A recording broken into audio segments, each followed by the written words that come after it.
Good afternoon. I'm Judy Woodward, the History Coordinator of the Ramsey County Library, and it is my pleasure to welcome you to this Tuesday Scholar event.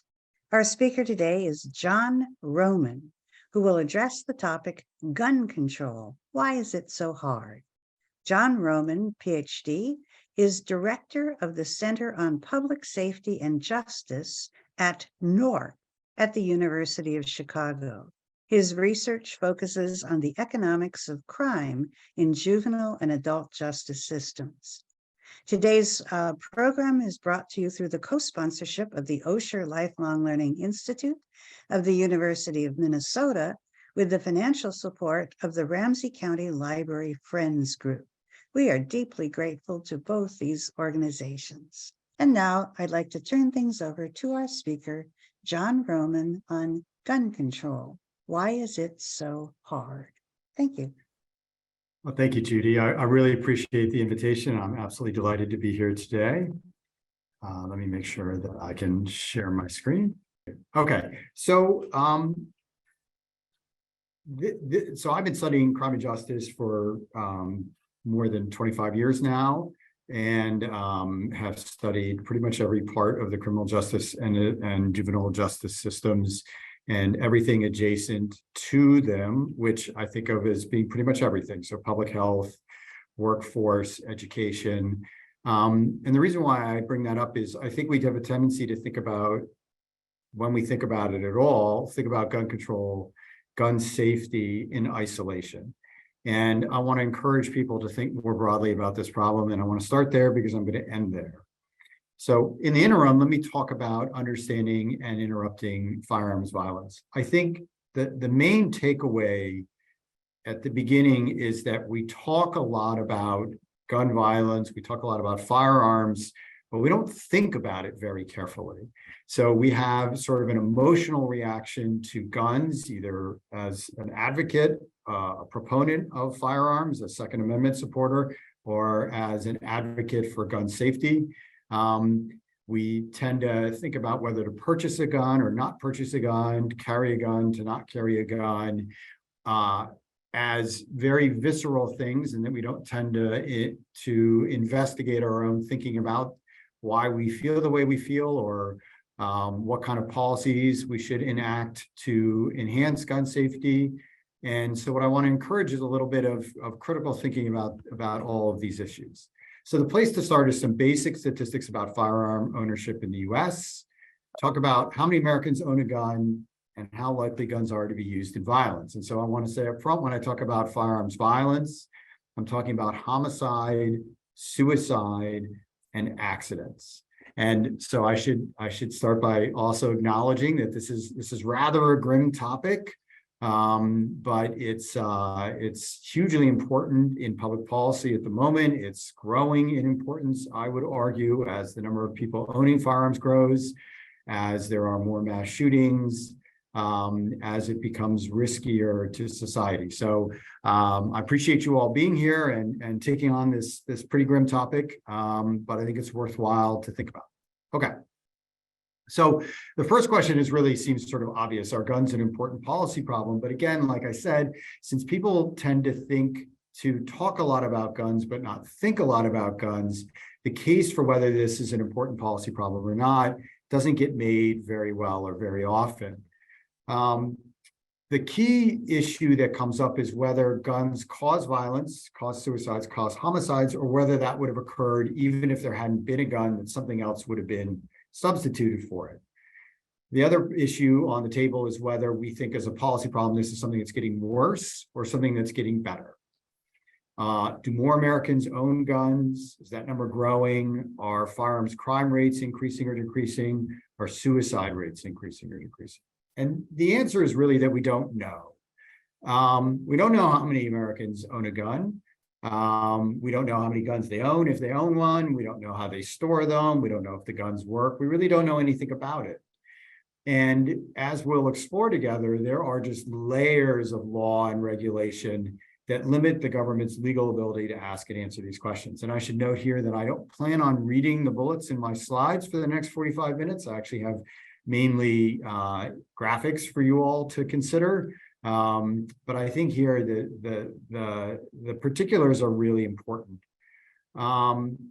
The specific reason why we have these layers is this idea among people who are gun rights advocates that any effort to measure or observe or register firearms will inevitably lead to government confiscation of those guns. They see it as a slippery slope. They've made a compelling argument to the policymakers. And so we have almost no ability to understand and measure directly how many people own a gun.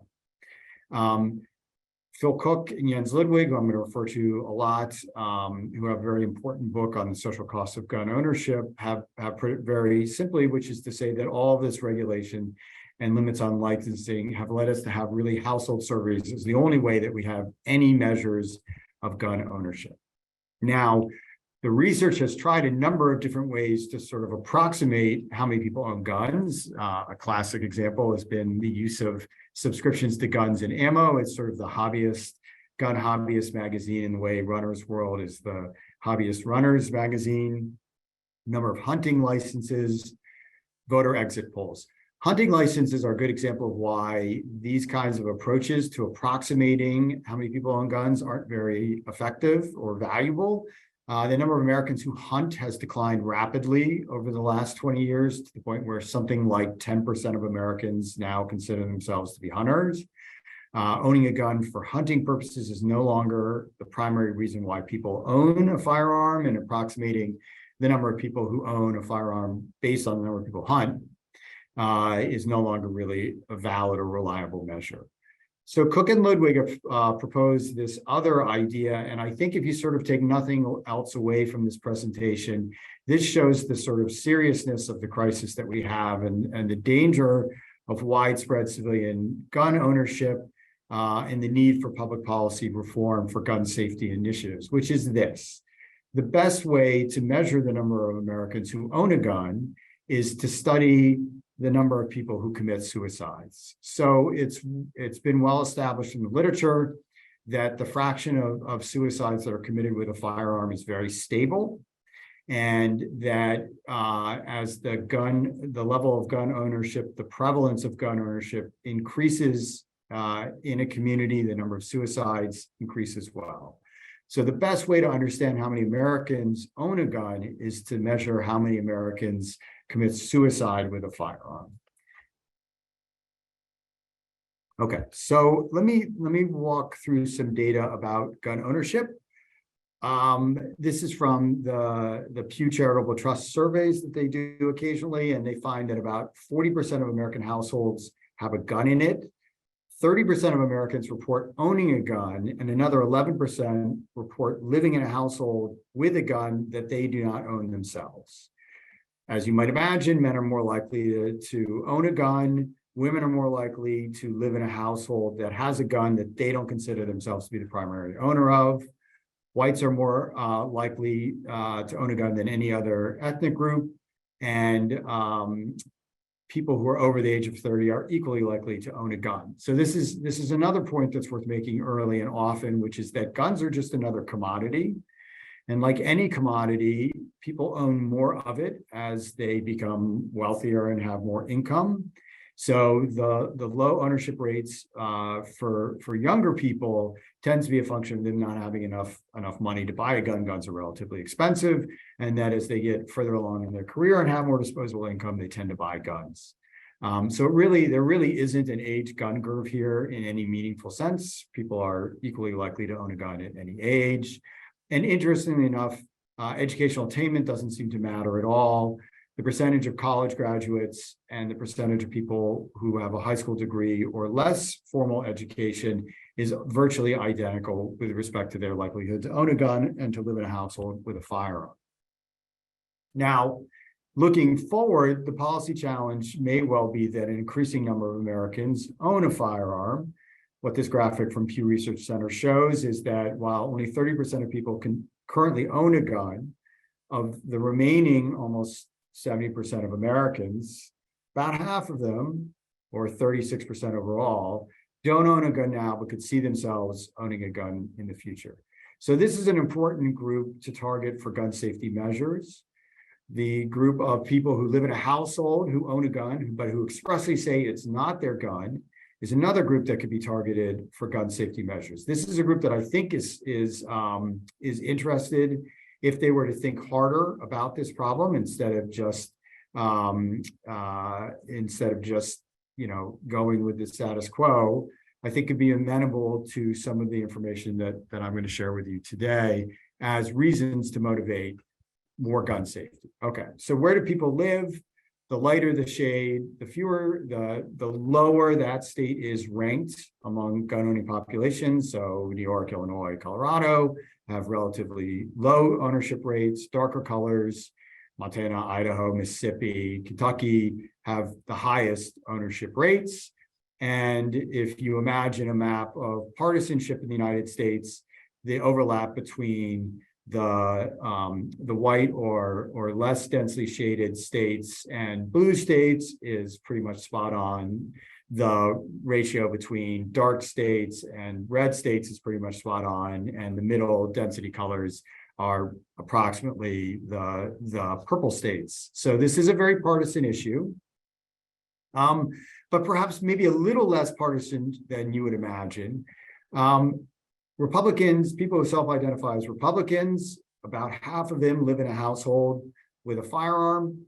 Only about a third of Democrats live in a household with a firearm.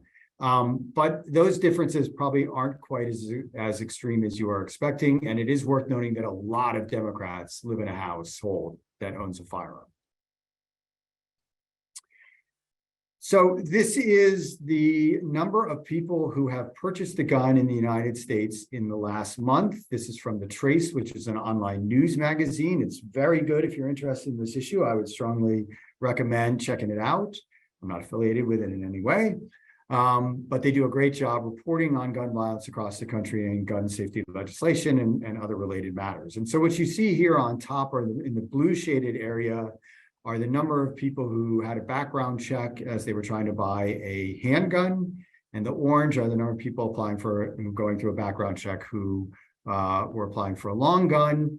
And what should strike you are that, one, that this is very seasonal, that there's a big spike in gun purchases around Christmas. Interestingly enough, a lot of people see giving a weapon as a good holiday gift. There's another spike in the middle of the series in about 2013, and this is when Sandy Hook Elementary School, when that mass shooting of first graders occurred. There's a huge spike in gun ownership that followed that. There's a big spike in 2016, which is the election of Donald Trump. And then, of course, the whole right-hand side is the huge spike in homicide, sorry, I'm getting ahead of myself. We're going to talk about homicides next. The huge spike in applications for background check to buy a gun that occurred beginning in March 2020 with the start of the pandemic. And I'll return to that. I'll return to that a lot later. This is an enormous change in the amount of civilian ownership that occurred beginning in March 2020 that is continuing today, although it is settling down a little bit, and it also has big policy implications. So I want to talk about the toll of the gun trade. Again, I think of this as a commodity. This is just another thing that people own, but it has important implications for the number of homicides in America, the number of suicides, and the number of accidental deaths. And again, a lot of studies will treat homicides as one thing and focus exclusively on it and the effect of gun laws or the lack of gun laws on homicide, or focus exclusively on suicide. But I think it's important to put these two things together because they're very much related. So this is a little bit old, but the numbers are relatively stable. In 2020, there were 45,000 firearm-related deaths. More than 40% of that 45,000 deaths were homicide, and more than 50% were suicides. So the remainder, which is a relatively small number, less than 10%, are the accidents. Again, the exact number of non-fatal firearms injuries is unknown. And this is a topic I want to come back to later on because I think this is really important. We simply don't track how many people are shot and survived in the United States, and that has important policy consequences as well. So this is a little complicated. Let me just familiarize you with the data table, just to give you a sense of the magnitude of the problem of gun-related mortality compared to other health risks. We do think of this as a public health problem, so it is appropriate to think about it in the context of other public health risks. The years are across the top. This is 2015 through 2020. The total deaths are the first row from 2.7 million, 2.7, 2.8, 2.8, 2.85 through 2019, and then a big spike in 2020 to 3.35 million deaths in that year. And if you go down to the third row down, you can see that that is really a function of COVID-19 introducing a new category of mortality. But you see at the bottom of the list are suicides, which are one of the top killers in the United States and something that we talk about very rarely. And this is obviously related to the amount of firearm ownership. It's also important to understand, I'm going to come back to this in a second, that we don't study gun deaths in America in any meaningful way. There's all kinds of laws that prohibit and prevent the federal government from allowing the study, the research of firearms-related injury and deaths, including suicide. But you'll note, if you were to look at, say, the 2019 column, the second from the right, that influenza, that the flu and pneumonia, which is something that we study enormously, has about the same number of annual fatalities as suicides do.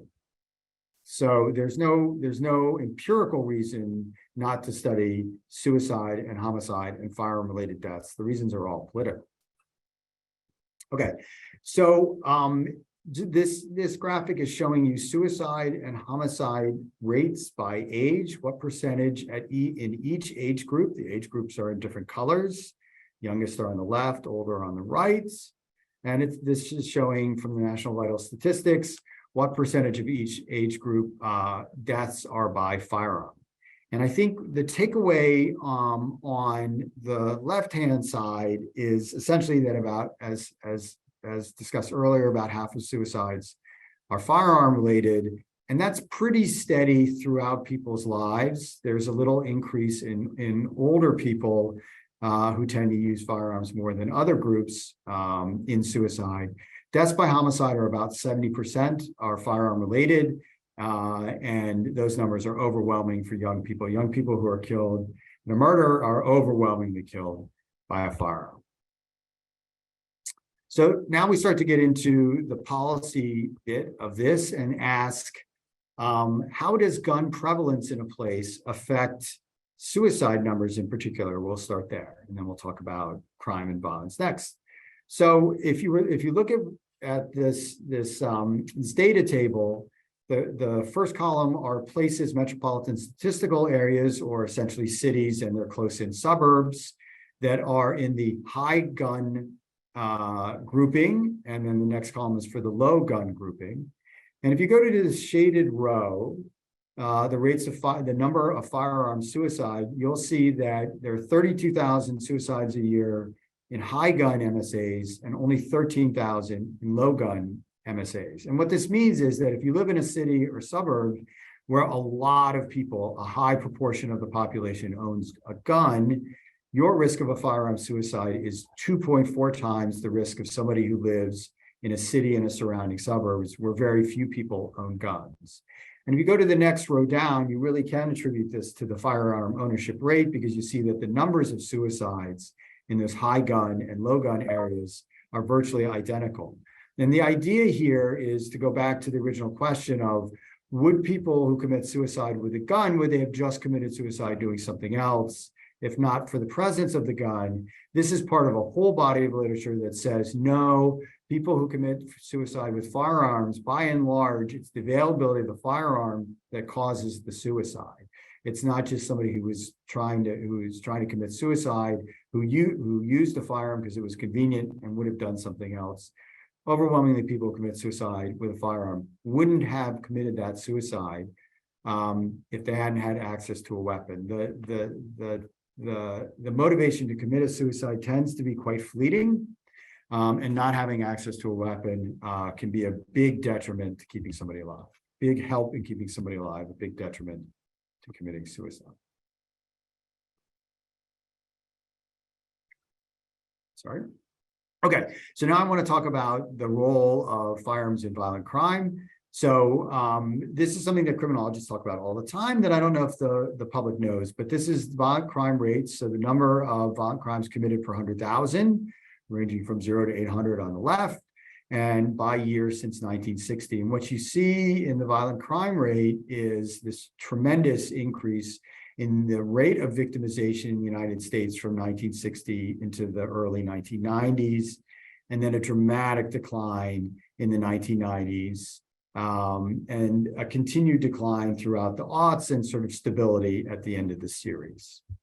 So when you look at the right-hand side of that graphic, which is just since 1995, you see even more clearly this pattern. There's just was a tremendous reduction in the amount of violent victimization in the United States in the 1990s. What happened in the 1990s, we don't know. There are lots of explanations for why this crime was so deep and so rapid. But I would point out that this was the period where the assault weapons ban was in place. Whether that's just something that happened contemporaneously with this decline and didn't affect it at all, or whether it did have an effect, it's hard to unpack. But that assault weapons bans expires early in the aughts, and then you see a much less rapid rate of decline in violent victimization, although it's still going down throughout the period. Now, it turns out that firearm ownership rates are directly connected to homicide rates, and a little less clearly correlated with the violent victimization rates, although there's still a relationship. So what you see in this graphic is a very different trend for homicide rates. You see the same really rapid increase in the 60s and early 70s in the homicide rate, but then it stays stable at a really very appallingly high rate throughout the 70s and 80s. Has a rapid decline in the 90s, and then is relatively stable for the next 20 years until you get to 2020, where you see this huge increase in homicide due primarily to COVID. So this is from the New York Times, another way to look at it. Homicides are also very seasonal. They're seasonal in sort of the opposite way of gun purchases, where gun purchases spike around the end of the year. Gun violence and homicide hits its low point for the year. Of course, that's winter. People are inside more. And in the summer, when people are out and about more, homicide goes up. And you see this trend repeat every year until March of 2020, when you see this tremendous spike in the number of homicides that was likely due to COVID. And I'm happy to, in the Q&A, if people are interested, to talk more about that. Now, that series ended in 2022. A little bit of good news in a presentation that doesn't have a lot of good news is that if you look at 30 of the biggest cities in the United States for 2022, you'll see that shootings have declined in almost all of those cities. So this is good news. Shootings are down, but they're still at a much, much higher rate than they were pre-pandemic. When you start to look at individual cities, big cities in America really drive these overall trends. These are data from New York. The top are showing calls for service, what we call complaints in the policing data. And you see this general decline in criminal complaints, calls for service to the police, all the way throughout the aughts and into the 20 teens. And then again, you see this spike in the number of calls for service in 2020, and particularly in 2021 and 2022.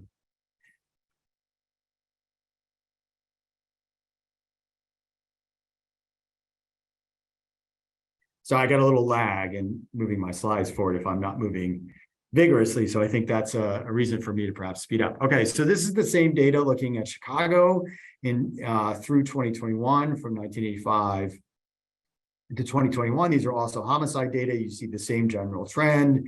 The 80s see this high, persistent level of homicides, big decline in the 90s, sort of stability for 10 or 15 years. Chicago had a unique spike in homicides in 2016 that looked like it was working its way out until we had COVID in 2020, and then a spike in homicides there.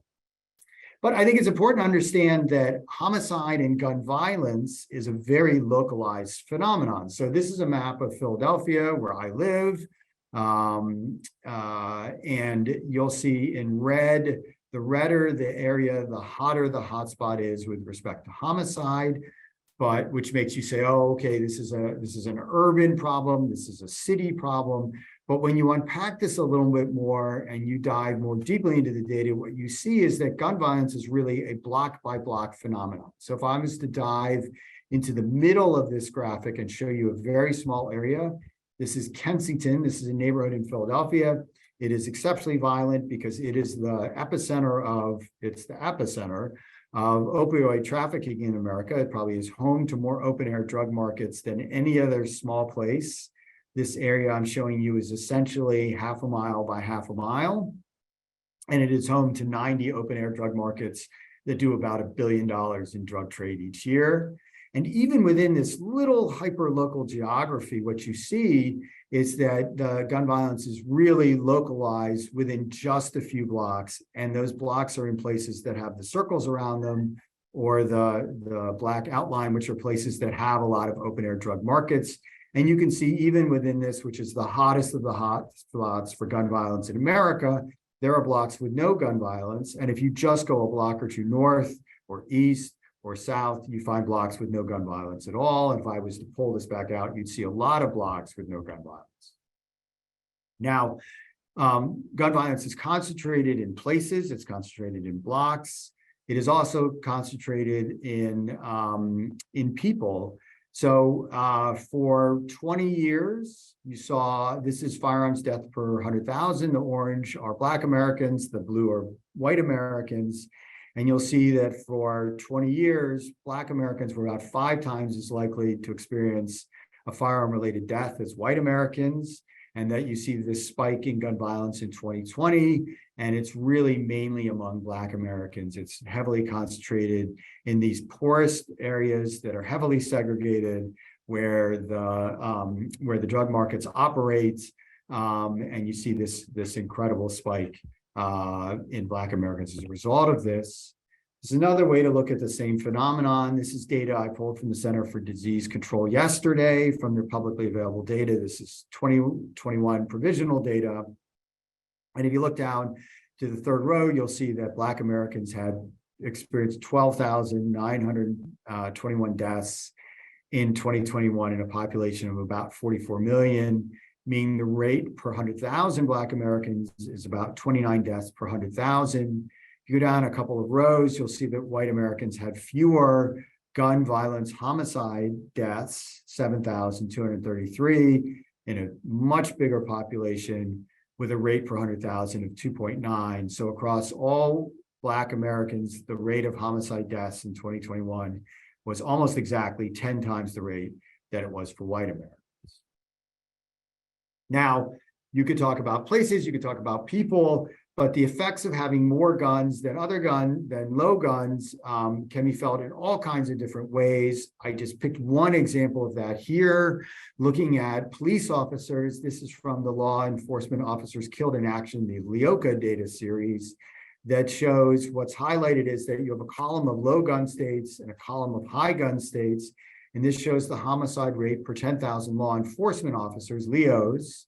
And you'll see that in low gun states, the rate of shootings, deaths of law enforcement officers is less than a third of what it is in high gun states. And this really explains a lot of policing in America, that law enforcement officers encounter a lot of firearms in doing their duties, and in places where lots of people own guns, and they're likely to encounter somebody in a traffic stop or a pedestrian stop who owns a gun.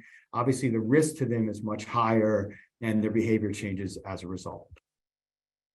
Okay, let me go through the obstacles to reform. So Congress, so I should just say this, Congress has passed 2 important pieces of legislation that limit research and regulation of firearms trades. And then there are other mechanisms here that present enormous obstacles to improving gun safety or to reforming our present system. So the first place to start is with what is known in the field as the Dickey Amendment. Congressman Dickey was a Republican from Arkansas, and he added a rider to a spending bill, to the big omnibus spending bill in 1996, that said, none of the funds made available for injury prevention and control at the CDC may be used to advocate or promote gun control. And while this appears to be really narrowly written, the way it was interpreted by federal agencies, CDC, Health and Human Services, Department of Justice, was that any gun research could be seen as advocating or promoting gun control. So there's virtually no research funded for more than 20 years, for a generation. In 2018, a rule was adopted as part of that year's spending bill that clarifies that CDC can conduct research into gun violence, still cannot advocate for gun controls, and the funding levels were increased to 25 million. I think they're up to 50 million in the 2023 fiscal year proposal. But this is just sort of a ridiculously small amount of money to spend on researching guns. I showed you earlier that suicide and suicide by guns is one of the leading public health causes of death in America. What this graphic shows you is that if you look at the number of people who die by an illness and compare it to how much the US government spends on funding research into that illness, almost every other category of illness falls along the line, which is the expected amount of spending. There are only a couple of outliers, gun violence being one of them, such that in the year that's under study here, which I believe was 2015, the federal government spent $22 million on gun violence research, when if you look at the amount of gun violence deaths, you would have expected about $1.4 billion in research, so 1.6% of expected funding. Because this scale is logarithmic, the distance from gun violence from everything else is much larger than I think this implies. Sorry. The second bill to focus on is what we call the TIRET Act. I don't know, TIRET somebody's name. I don't actually know exactly how you pronounce it. I say TIRET. And what this does is this was passed as part of the Department of Justice budget in 2003. And it limits what the Bureau of Alcohol, Tobacco, and Firearms and Explosives, the ATF, can do with gun data. Now, the ATF does two really important things in promoting public safety around firearms. One thing that it does is it conducts the background check. It's where when you go to buy a firearm, your data is sent to the ATF. Then it gets complicated. The ATF actually doesn't have a database. They just link to each of the 50 states' own databases, and they check your criminal history and background to see if you are prohibited from buying a firearm or not. And then the second thing that they do is they have the National Tracing Center, and essentially what happens here is that a gun is recovered from a crime scene, or ballistics are recovered from a crime scene, and the ATF can trace the origins of that gun, where it was manufactured, and where it was first sold, to facilitate the criminal investigation. But this TIRET Act really ties the hands of the ATF, and it says that the ATF cannot release any information from its firearms trace database to researchers or anybody else who isn't law enforcement agents. It says that the data cannot be used in civil lawsuits. It bans the ATF from requiring gun dealers to inspect their own inventories to see if any of their guns have been stolen. It requires the FBI to destroy background check data within 24 hours, which means that if you try and buy a gun and you're on the prohibited list, you cannot be investigated because your attempt to buy that weapon is destroyed by the FBI, etc. So important things like which gun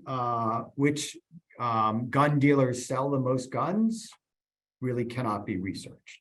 And it turns out from the few places where the local government has essentially illicitly released those data to research, it turns out that you can often identify a small number of gun dealers who supply almost all of the crime guns to a city. There are bad dealers out there. We could figure out who they are, but the TIRET Amendment limits our ability to identify them. And they're not much good to the local law enforcement agency because that agency doesn't have jurisdiction typically over the gun dealer, because most of these guns from these bad dealers come from the state. And then we go to the Protection of Lawful Commerce in Arms Act, which was passed in a very bipartisan way, which indemnifies gun manufacturers and gun dealers. A lot of words here, but the takeaway is if you buy a gun from a gun dealer and your gun doesn't work, you can sue the gun dealer for breach of contract. If you buy a gun from a gun dealer and your gun does work and you kill somebody with that gun, you cannot sue the gun manufacturer. So there are other manufacturers that have similar immunity. Vaccine manufacturers have that immunity as well. And Section 230 indemnifies internet service providers. But I think as we've seen, this kind of broad indemnification has all kinds of unintended consequences and potentially harmful consequences. And this would be a really good place for policymakers to start in improving gun safety by holding the manufacturers accountable. There's more. There is something called the gun show loophole. So federally licensed firearms dealers are subject to regulation, including a mandatory background check at the ATF. But you don't have to be a federally licensed firearm dealer. You do not have to have a federal firearms license, an FFL, in order to sell a gun. You can sell a gun without an FFL, and those dealers do not have to run their sales through a background check. And so you can imagine that if you wanted to buy a gun and were on the prohibited list, you would go to somebody without an FFL and have no background check conducted versus going to an FFL and having a background check done. And you can imagine that the sales to these unregulated dealers that are able to sell through this gun show loophole are a significant source of crime guns and guns to other people who should be prohibited from owning weapons. We used to think that 40% of gun sales were outside of the federally licensed firearm dealers. We now think that that number is closer to 20%. We still think that a huge number of crime guns come out of non-licensed gun dealers. You have to be careful here. Title regulation in any market. Again, guns are just another commodity like bananas that you can sell. And like any market, if you crack down on the formal market, you can force people into informal markets. The way around this, of course, is to make everybody have to be federally licensed in order to sell a firearm. And finally, we have what we call the boyfriend loophole. So we talked a lot about background checks. Who is prohibited? Who will come up in a background check as being prohibited from purchasing a gun? Convicted felons, people with dangerous mental illness, fugitives from justice, unlawful drug users, and abusers in domestic violence situations, but only a specific subset of domestic violence abusers, people who are married, live with, or parent a child are subject to a prohibition if they're under a domestic violence restraining order. That means that if you have an intimate partner who you do not co-parent with, live with, or are married to, there is no prohibition against that abuser getting a weapon. So this law that prohibits domestic abusers from having guns does not cover abusive partners. The exclusion of abusive dating partners from the firearm prohibition is especially outdated, given the changing nature of relationship. Marriage rates are declining. The number of intimate partners who commit domestic violence who are not subject to a prohibition through a background check is increasing. So there are all kinds of people who aren't prohibited from buying a gun today, who you could reasonably think should be prohibited from buying a gun today. Abusive dating partners, partners under extreme risk protection orders where the court actually issues a special order requiring people to give up their guns are actually not prohibited from buying a new guns in certain situations. Convicted stalkers, people convicted of hate crimes, whole classes of people with mental illness are not currently prohibited. Young people, people convicted of a violent misdemeanor, particularly violent misdemeanors around domestic violence, people with outstanding warrants, etc. There are all kinds of people. I think when people say, we ask people all the time, should we enforce existing gun laws or impose new ones? I suspect most people think all of these things I've just listed are already law and that we should enforce these laws, when in fact, none of these people are prohibited from buying a firearm. What is the implication of this? This is the front cover of the New York Times magazine, and it lists all of the recent mass tragedies: Uvalde, Buffalo, Boulder, Atlanta, Dayton. I just say El Paso, I just say the names, and you can conjure up the incident. And in every single one of these cases, the gunman was able to obtain the weapon legally. let me just, I'm running, I'm gonna wrap up in 5 minutes or so, but let me just talk a little bit about data. So data is like super dry, right?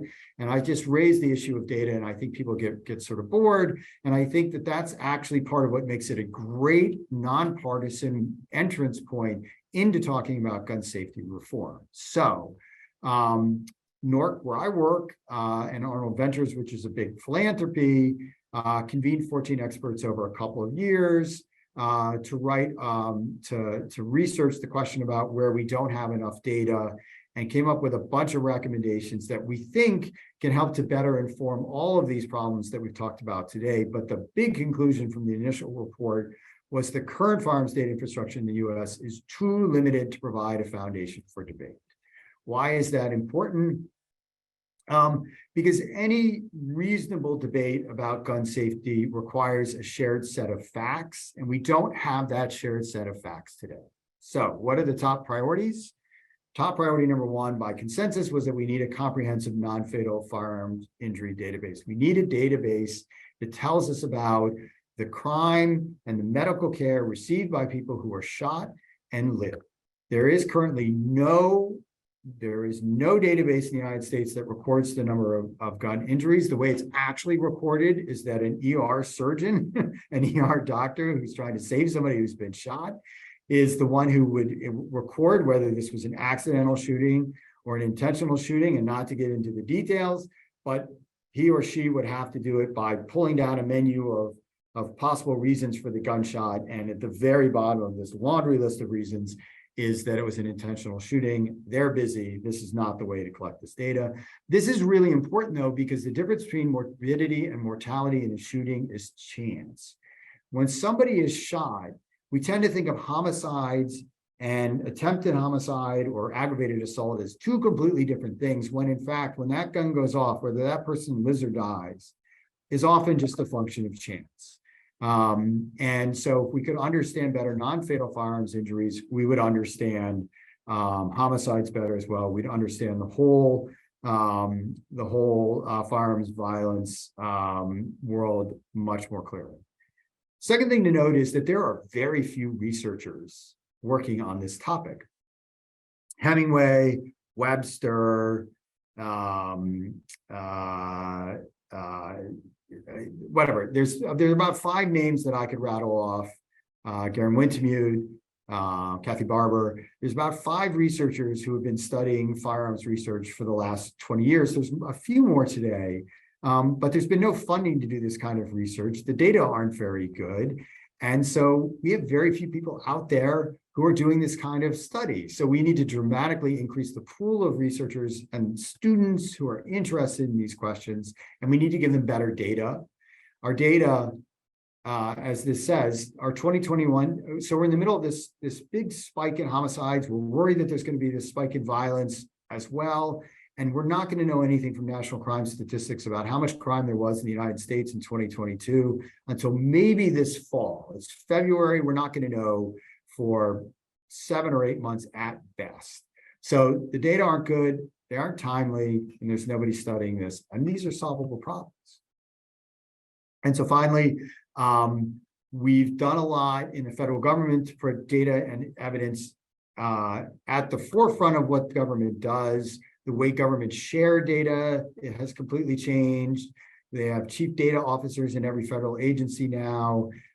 Evidence is used as a basis for funding in ways that it never has been before. We need to take all of this thinking and learning and bring it to the states and have them start to think in the same way, because they don't think in these terms at all. Okay, so I'm going long, so let me go through this pretty quickly. So just some public opinion data about firearms to understand where we are as a country. So I think I showed this earlier, that when you ask people to self-identify as partisans, what you see is that Republicans are much more likely to own firearms or have a firearm in their household than Democrats, although a lot, almost a third of Democratic households or mean Dem have a firearm in their home. People buy guns because they're afraid, right? They buy guns for protection. And this is a big change from where we were 20 years ago or 30 years ago when people bought guns for hunting and sports shooting. Now they buy guns because they're afraid. They think the people that they're afraid of, as the number of guns owned in America increases, people think that the people that they're afraid of are more likely to be owning a gun. And so they're more likely to buy a gun for protection. And this is just example. This is the primary example when I say people talk a lot about guns, but they don't think a lot about guns. This is where you see it.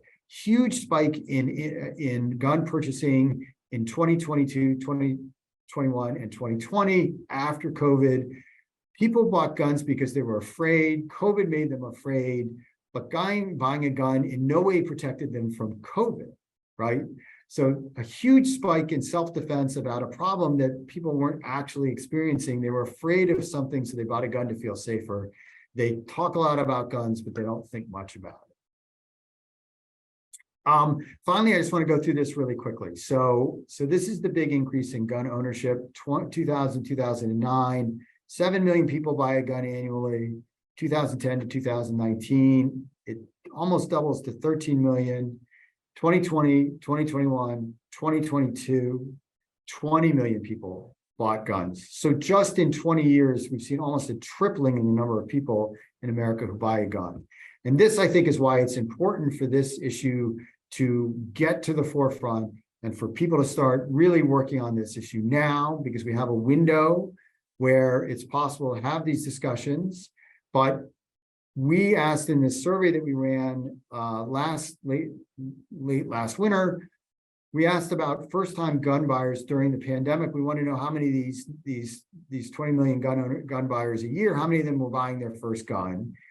And importantly, did they share values with the group that they've been a part of, non-gunners, or did they share values with the group that they were joining, gunners? And here's what we find. We find about 5% of American households bought a gun for the first time during the pandemic. And we find that these first-time gun owners are very different from other gun owners. They're much more likely to be under 45. They're much younger. They're much more likely to be people of color. They're much more likely to be renters, not homeowners. And they're much more likely to be single, not married. It's a very different group of people. So do they share values with the group they left, non-gun owners, or do they share values with the group they joined, gun owners? Turns out that they share values with gun owners. So the top bar in red are these first-time gun owners. The orange bar are longtime gun owners, and the purple are non-gun owners. And we asked them a series of policy questions. And just to take the first one, because they all have the same pattern, should we allow people to carry concealed weapons in more places? First-time gun owners, long-time gun owners, 68% of them think we should allow people to carry concealed weapons in more places, compared to non-gun owners, only a third of which think we should do that. And this pattern repeats in allowing teachers to carry guns in school, shortening waiting periods to buy a gun, allowing people to carry a gun without a permit. Now, that said, the reason why I think we're in a good moment to have these discussions is even with this explosion in the number of people who own guns, and with all these first-time gun owners who share values with longtime gun owners, most people, regardless of whether they own a gun or not, believe that all kinds of common sense gun safety stuff should be in the law. So, should we prevent people with mental illness from purchasing a gun? It's basically no difference. Almost everybody says we should. Should private gun sales and sales at gun shows be subject to a background check? Should we close the gun show loophole? Almost everybody says we should. This one is really interesting to me. Should we create a federal government database to track all gun sales? More than 2/3 of people believe that we should. Even more than half of gun owners think we should have a federal database and track all gun sales. Small majorities believe that we should ban high-capacity magazines and ban assault-style weapons. And even very small numbers of people believe that people should be allowed to carry guns without a permit, arming teachers, shortening waiting periods, allowing people to carry concealed weapons in more places. Those are much more of a 50-50 split in people's preferences. But there's a lot of common ground here to explore. Okay, so I'm just going to wrap up just a minute on solutions to the firearms problem. There are all kinds of models that have been developed around firearms violence, around people shooting people, intentional injuries. We did a study with John Jay College of Criminal Justice, and we looked at a program called Violence Interruption, where you have a credible messenger, where you have somebody who has lived experience in these neighborhoods with these problems, and you insert them into the crime scene after there's been a shooting, and they talk directly with people who are friends and families of the victim, and essentially try and break the cycle of retaliation. Right? This is something that the police don't do. The police interview and investigate. They don't talk. They don't try and understand. They don't try and negotiate a peace. And just by doing this relatively simple thing, you have tremendous reductions in the number of gun injuries, and you break the cycle of retaliation. And the reason why I highlight this one is to go back to this graphic, the Kensington neighborhood in Philadelphia. It's no accident that there are drug markets here and that there are shootings here. This is a place, a corner of Philadelphia that has been largely neglected and abandoned. This is a corner that has just impossibly high poverty rates, impossibly low educational attainment rates, unemployment rates, and all the problems that come along with having single female heads of households with no resources, no wealth, limited education. These places have been underinvested for decades. And the challenge here is that we can have violence interrupters go into this place and stop today's cycle of retaliation. But if we care about the long term, we have to invest in these places. We have to make these places look more like the rest of America. And in the end, that is the long-term solution to firearms violence. Okay. I want to end on a happy note, and I can't think of one around gun violence. So I give you this happy graphic from The Economist as a place to stop. So what this is, and this shows you the value of research, this is what we call the age happiness curve. Researchers in recent years have gotten really invested in studying happiness. And what they find is that when you ask people on a scale of 1 to 10 to describe how happy they are, and you correlate it with their age, what you find is that really young people, college kids, are really happy, as they should be, but declining rapidly in their happiness. And I guess as you fight the realities of your early middle age, you hit your sort of low point when you're approximately my age. But from then on, the grass gets greener and greener throughout the rest of your life. So if you find yourself on the left hand of this side of this curve, know that the future is brighter. And if you're on the right-hand side of this curve, know that as great as today is, tomorrow will be even better. So I leave you with that happy thought. I thank you for your time and attention. If you're interested in this kind of investigation into the world, I have a place where I keep my essays, johnkroman.substack.com. It's free. All you do is sign up, and I'll send you an email with an essay once a month or so, and we can interact on Substack and hopefully keep this conversation going. So with that, I thank you, and I will turn over to Judy to do Q&A. Thank you very much, John Roman. A couple of notes before I begin the questions. There was a question about this talk is being recorded, and some people would like to access the recording. I did put the URL for our library website program videos in the chat line for everyone to see. That's the place that you'll find this recording within a few days. And then I also tried to type in the address for your substack.com, but I think I missed it. It's johnkroman@substack.com. Is that correct? It's johnkroman.substack.com. I got it right then. I think it's HTTPS. I think it's secure, so there should be an S after the P. Okay, well, I put it in. Look down at the chat line, everyone. There's the Substack for J.K. Roman, and do put the HTTPS. Do you want me to stop sharing? Yeah, that would be great, unless there's reason to, Okay, this is good. All right, let's turn to the questions, of which we have quite a number. So I'll launch right in. I don't want to discourage anybody. If you still have a question that you haven't typed in the Q&A line, do it now. The sooner you do it, the more likely we are to get to it. All right. Were the gun ownership statistics you shared in the introduction, which broke things down by gender, age, education, etc., were those statistics self-reported? If the answer is yes, what possibility for bias was introduced? How accurate do you think they are?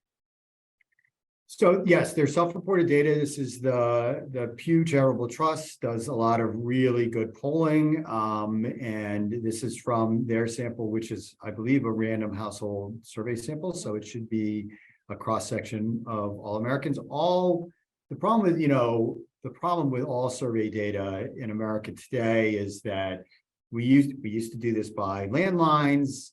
Now we do it by some combination of cell phones, landlines, and maybe some web-based surveying. And people are more reluctant to answer these surveys than they used to be, and that tends to break down along partisan lines, where the more conservative you are, the less likely you are to engage in one of these surveys. Plus, they miss people who are unhoused, people who are incarcerated, people under the age of 16, typically. So I think they're generally right. I think they're very important in sort of giving you the contours of gun ownership, but they're not. How precise they are is up for a little bit of debate. Okay. All right. This question goes right to the heart of the personal. Do you yourself, sir, own a gun? Why or why not? I grew up in a household with guns. My dad was military. I don't own a gun. I'm happy you asked this question. So there's a very specific reason why I don't own a gun, which is that I have children. I have a teenage son in particular. And the statistics show that his risk of committing suicide is increased almost 3.5 times if there's a gun in the house. And so it isn't worth the risk. Yeah. Okay. There are a number of people who would like a copy of your slides. Would you be willing to share your PowerPoint? And if you want to forward your PowerPoint to me, I would be glad to distribute it to anyone in the audience who asks. Sure, I'd be happy to send it to you. Okay, thank you. All right, this questioner asks, why are homicides tied to COVID? And I'm going to broaden that question to say, I believe America is the only place where the homicide rate has increased as a result of COVID. Is that true? And if so, why? Yeah, so this is a little bit of, so to your second question, yes, this is absolutely true. So when I say COVID is the explanation for the homicide spike, cross-national scholars will say, well, but this didn't happen anywhere else. It didn't happen anywhere else. So why did it happen here? Well, it happened here because we have a huge number of civilians owning firearms. So here's the story that I would tell you. I would say that what happened in March of 2020 was that businesses closed, schools closed, people were stuck at home. If you live in that neighborhood of Kensington that I keep showing the map of, and there has been a whole history of trauma and shootings, and now you're stuck at home, and the people that have traumatized you and that you have ongoing disputes with, they're stuck at home too, and there's nothing to do. That's a recipe for violence. And given where we see homicides concentrated, we see it concentrated in places with lots of prior shootings in particular. There's a lot of support for that story. Now, the other thing that went on here that I don't think gets much attention, there's two other things I want to talk about. One is that there's a ton of supports for people who, especially young people, especially adolescents and young adults, that disappeared, right? So the government supported social supports, whether it's working with a social worker, whether it's working with a teacher, whether it's going to a community center, all of that stuff closed, and a lot of it stayed closed long after the pandemic had gotten to the point where the businesses and schools open.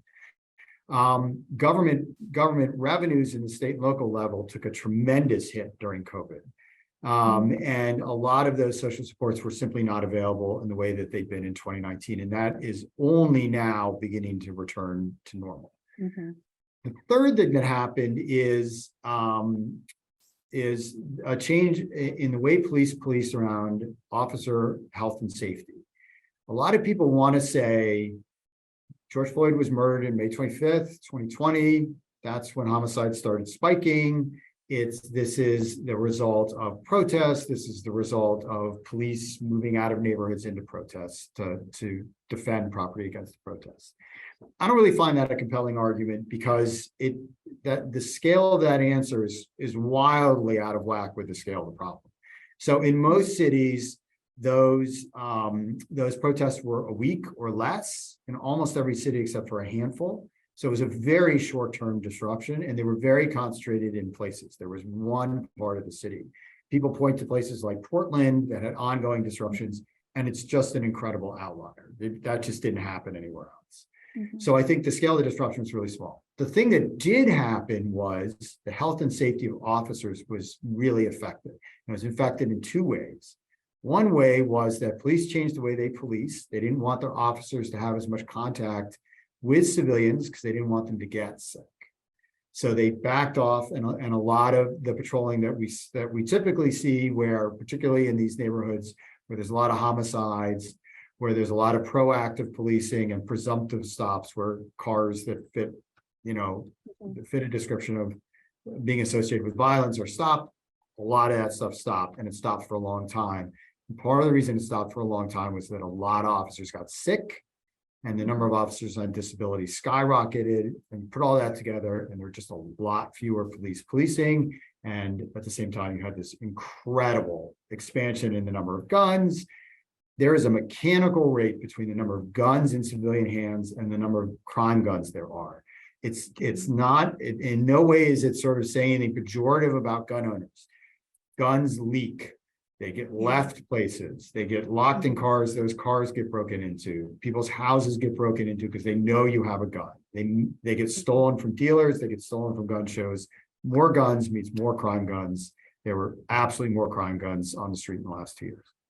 Yeah. Here's a related question. This questioner wants to know about whether the stolen election claims, the illusions of the stolen election of 2020, have they had any impact on the spike in either gun purchases or homicides? I mean, I think it's all the same thing, really. I think there's a tremendous distrust in government and public institutions, in the media, in Congress, in the law, and the justices, in the police. And I think the election sentiments were just part of this general increase in distrust. And so the way that it manifests itself is that people don't feel as though those institutions are going to protect them. So they have to protect themselves, and they protect themselves by buying a gun, getting a concealed carry permit, or other open carry, but otherwise having that gun around. Having guns in proximity turns fist fights into gun fights. Guns get lost and stolen. So I think in that way it affects it. There is a whole other question there that I'll put a pin in and see if somebody asks about it.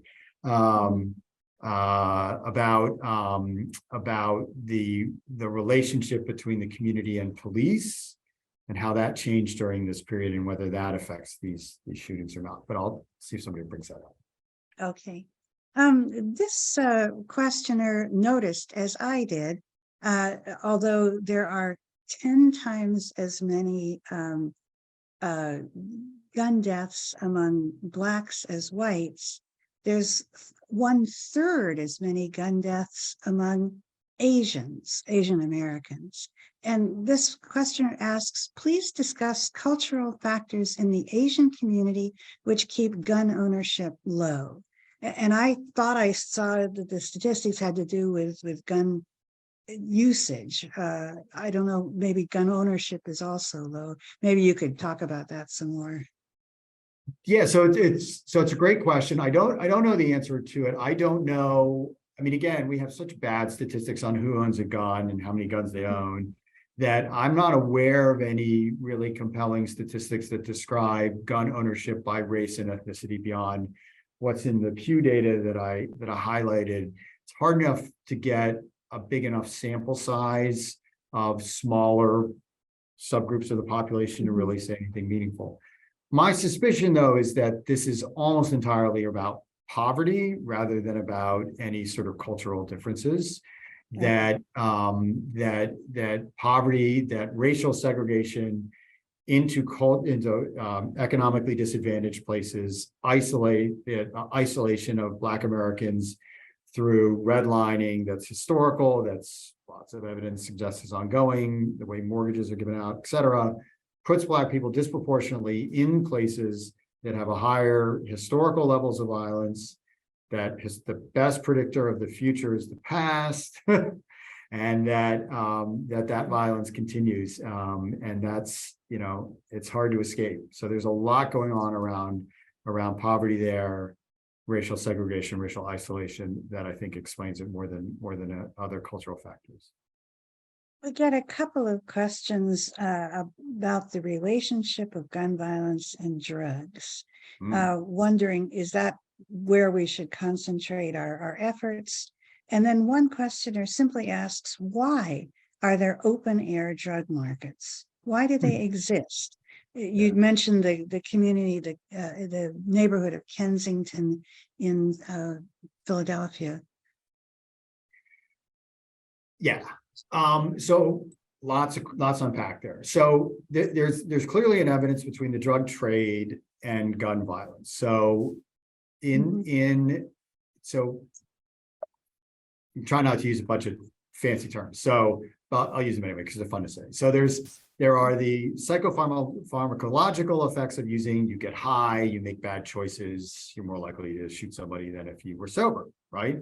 There's the economic compulsive stuff. People commit crimes so they can get money, so they can buy drugs, and some of that criminal offending to get money to buy drugs is gun involved, robberies, et cetera. The drug trade itself is enormously violent.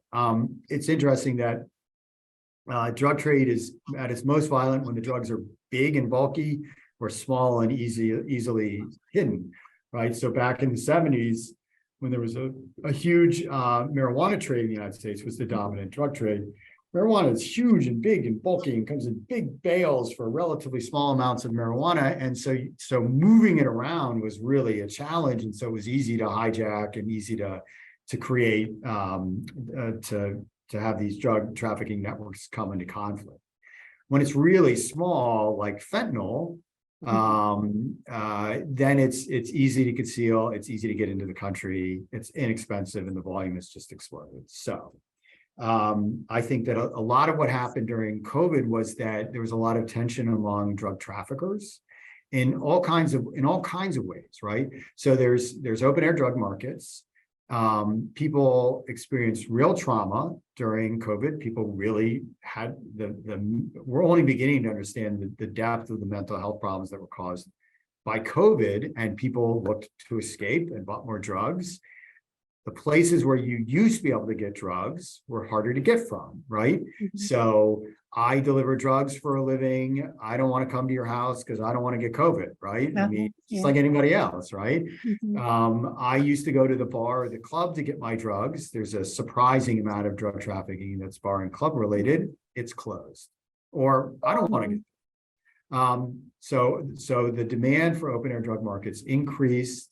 The cost of production around this transition that we've seen from opioids to fentanyl has dramatically reduced the cost of producing drugs.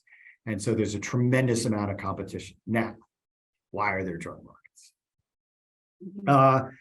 I think open air drug markets have always existed. They'll always exist. It's impossible. It's an impossible problem to solve on the supply side with policing. It's impossible to try and to control the flow of drugs into the country, to control the number of people who want to sell it. it's a really easy way to make a lot of money. I mean, this tiny area has $1 billion. I mean, the scale of the enterprise is just massive. It's controlled in large part by South American cartels. They're very sophisticated. The only way to stop it would be essentially to have an almost militarized response, which in the worst neighborhoods in America, upwards of 97% of the people who live there are law-abiding. You're subjecting a lot of lawful people to a tremendous amount of harm and trauma to fight this problem. It's probably inappropriate in a cost-benefit calculus. Yeah. Mm-hmm. And places that have tried it, like the Philippines, it doesn't work. Mm-hmm. So. Mm-hmm. All right. The next questioner is talking about the semantics of how we talk about the problem. Yep. She says, I think most people agree that defund the police was a very bad choice of words for a situation that, a lot of people agree is a problem. Do you agree, or does anyone agree, that gun control is also a poor way to describe a problem? Aren't there less threatening labels to use? For example, gun safety, gun management, gun rights and responsibilities. And would reframing the issue from control to safety to management, would that help, do you think? Yeah, so I completely agree, right? I mean, if we'd started the policing conversation with reimagining police or something, I think it would have been more successful. I think defund was a unfortunate approach to a problem that needs some solving. I think the same is absolutely true here. I think in the advocacy world, they have long since moved to gun safety as the nomenclature. I think though that the point that the questioner says about gun rights and responsibilities, I think is a great way to frame it. A lot of especially around suicide prevention, almost all of the interventions are around about responsibilities, about what it means to be a responsible gun owner, what it means to secure your weapon, where you have legal responsibility to do that either civilly or criminally. Those are the levers, those are the policy levers that we have around suicide. I think it's really important that the labels that we put on that movement describe it that way. It's worth saying, I know a lot of this all comes across as being anti-gun perhaps, but I think, it's worth pointing out that given how many guns we have in America, 300 million, 400 million, something like that, 500 million potentially, and how many accidental deaths and injuries we have, which is very, very small, that it suggests that most gun owners, and the survey data supports the idea that most gun owners believe that they have rights and responsibilities, and they take those responsibilities really seriously. And so creating a culture of gun ownership that focuses on those responsibilities, there are too many guns to take guns out of civilians' hands. That's not an option. That isn't going to happen in this lifetime. And so putting the onus on responsible behavior with your gun, I think would be a better marketing strategy. And I think most gun owners would be really receptive to it, because if I own my gun and I lock it away and I take this really seriously and I train my kids how to use it and I'm trained how to use it, I would be pretty mad about people who leave it lying around because they're threatening something that's important to me. So I would think that would be a really important way to advocate. This questioner says, I am a member of MOMS, and I don't know what that stands for. Perhaps you could explain what that organization is. She says, we're working on gun storage, but this sounds like perhaps a waste of energy. Would you comment on that? It sounds like you don't believe that. No. So I assume MOMS. What is MOMS, though, first of all? I'm assuming it's Moms Demand Action, which is what it says, advocacy group. A lot of these groups flow from Bloomberg Philanthropies and Every Town for Gun Safety, which are great organizations and very smart. Moms Demand Action. I don't know if it's in that umbrella or not, but it's in the same advocacy space. No, I think safe storage. I think safe storage around intentional gun violence has limited effect. I think around suicide, I think it's the only answer. You know, this movement to try and have gun owners, this is, I think, the last answer again, behave responsibly, lock up their weapons in ways where their kids can't get at it is really important.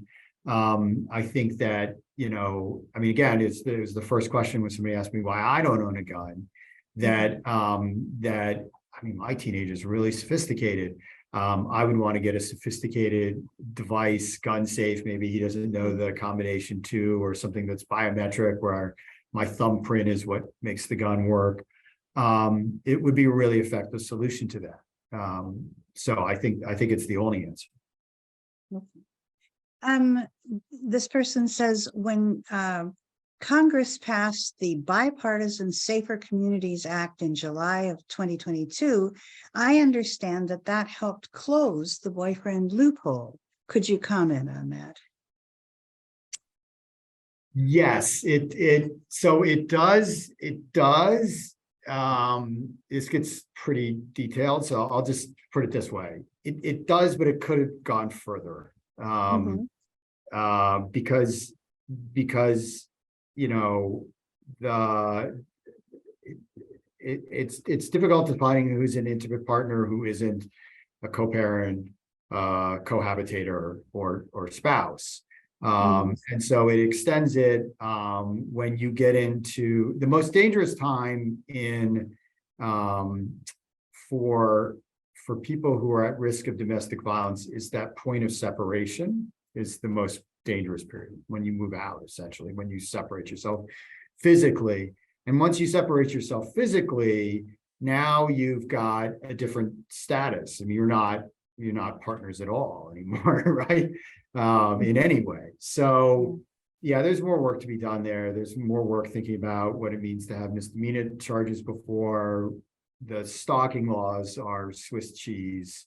You know, so proving any of these things is really hard. The databases, you know, the databases don't capture much of this stuff. I mean, California's got a great database, almost nobody else does. So knowing who's been institutionalized for a mental health problem, most states have no idea.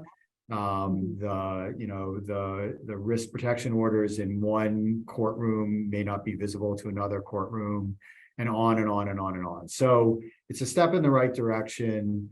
Data are still terrible. There's still all sorts of ways to get around it. And there was a court case just this last week that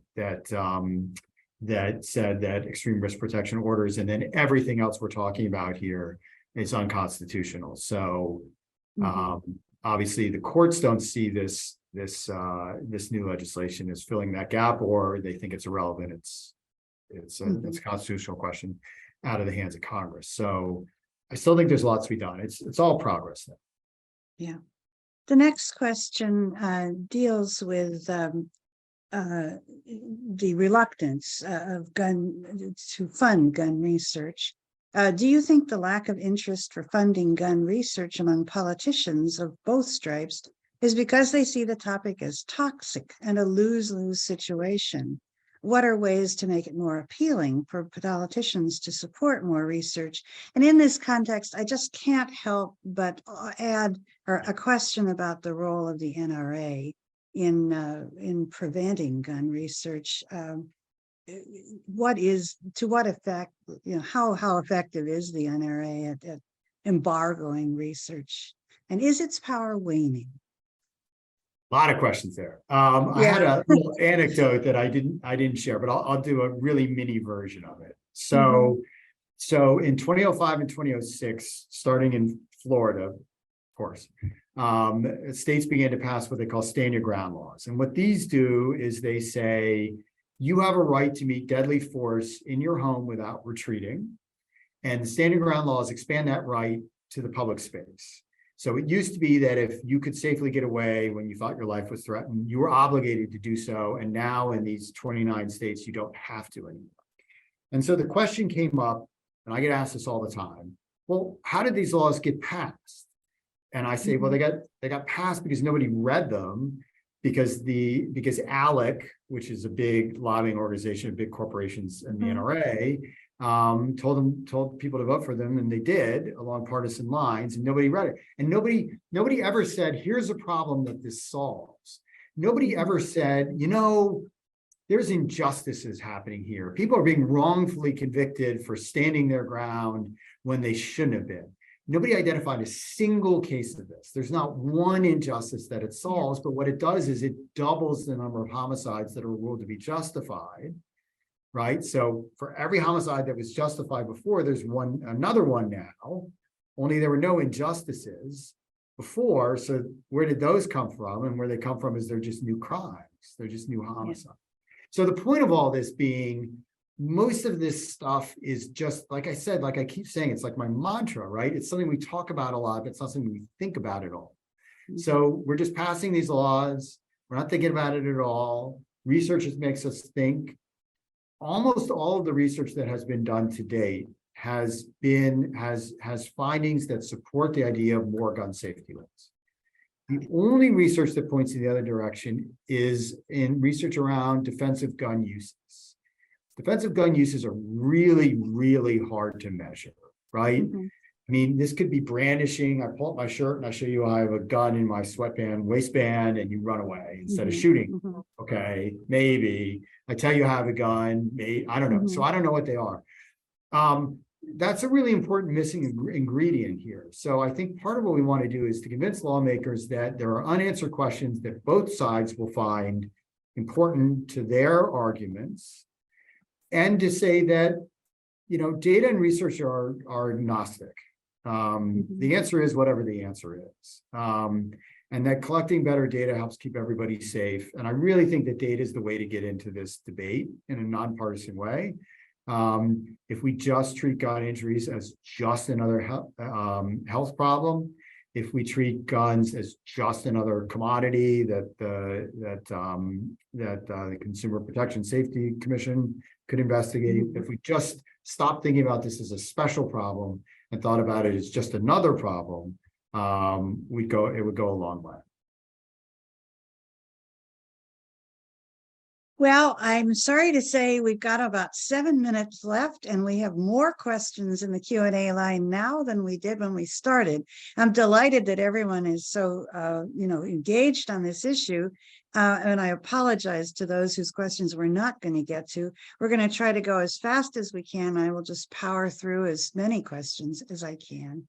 Do you have thoughts about the influence of violent video games on rates of gun ownership, particularly for younger owners? Lightning round. So I will say, good question. We don't know.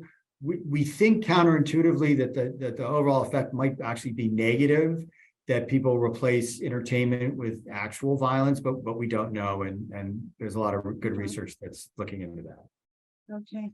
What you said nothing so far about the gun lobby and gun manufacturers. How about, that was my NRA question. Yeah, no, I'll take that on. So the NRA has been really crippled by lawsuits and bankruptcy, and it is diminishing force. The National Sports Shooting Foundation is stepping into that void a little bit, along with some other advocacy groups. I don't think it really matters what the name of the groups are. I think there's huge appetite for by people who, there are very few single issue voters who say, I want more gun safety. There are a lot of single issue voters who say, I want more gun rights. So as long as that imbalance remains, I think though that the big point is, if guns are just another commodity, if gun violence is just another public health concern, then we can say, why are we expanding all this? We're expanding all this. Why did we do stand your ground? Why did that happen? So gun manufacturers can sell more guns. I mean, it's really literally that simple. They're engaged in the same activity that Tesla is doing, trying to get tax credits for electric vehicles and batteries so they can make more money. That's all the gun manufacturers are trying to do here. More laws allowing more gun carrying and more gun use so they can sell more guns and make more money. And that's the whole thing. The data you showed all regards American gun use patterns. What about other countries? What about Europe? What about Switzerland, where everybody owns a gun or every male owns a gun by law? What are the differences there? Are they significant?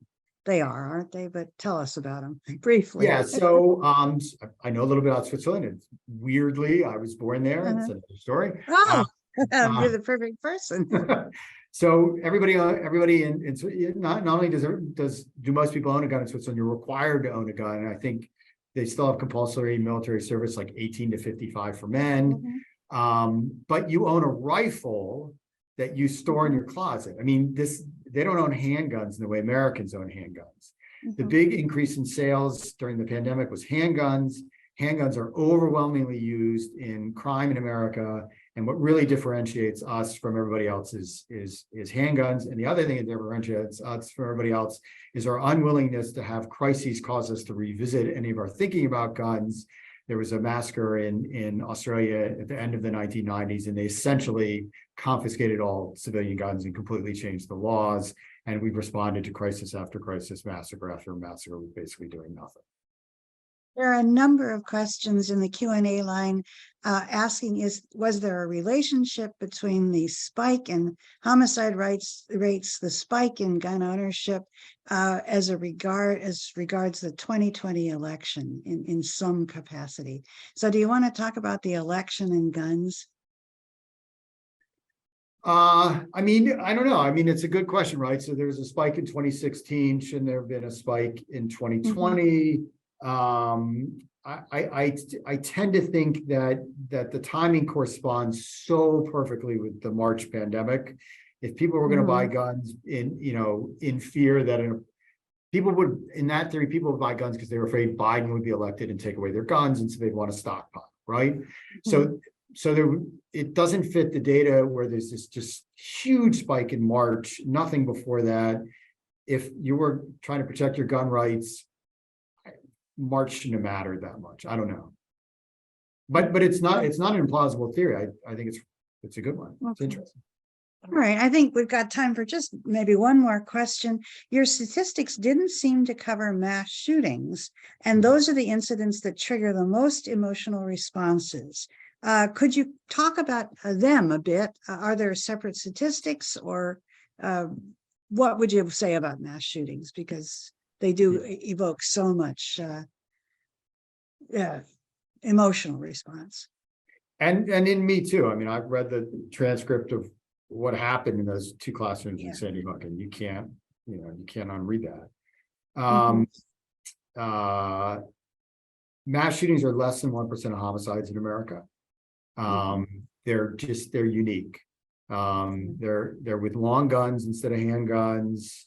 The profile of the killers is just completely different. The targets are completely different. The relationships are completely, it's so unique and different. And the problem is that most of the gun safety stuff we want to do will have limited effect. The stuff that would really make America safer from gun homicides and gun suicides won't affect mass shootings. And the stuff that'll make mass shootings decline won't affect gun homicides and suicides. And I almost think we'd be better off trying to address these questions as completely separate things, as weird as that might sound. Yeah. I am so sorry that our time is up because we have so many more excellent questions. I want to thank you so much, Dr. John Roman. Thank you, Grayson and Carmi behind the scenes. Thanks especially to our audience who came up with such excellent questions. This has been great, but extremely serious. I'd like to remind you all that next week is Valentine's Day on Tuesday. And in honor of that, and maybe as somewhat of a change of pace, I have invited Dr. Ari Hauptmann, who's funny as well as a linguist. Maybe some of you know he's a theatrical performer in this area, as well as a professor at the University of Minnesota. He is going to talk about the languages we speak and what happens to language. So for today, I'm going to say thank you so much and goodbye.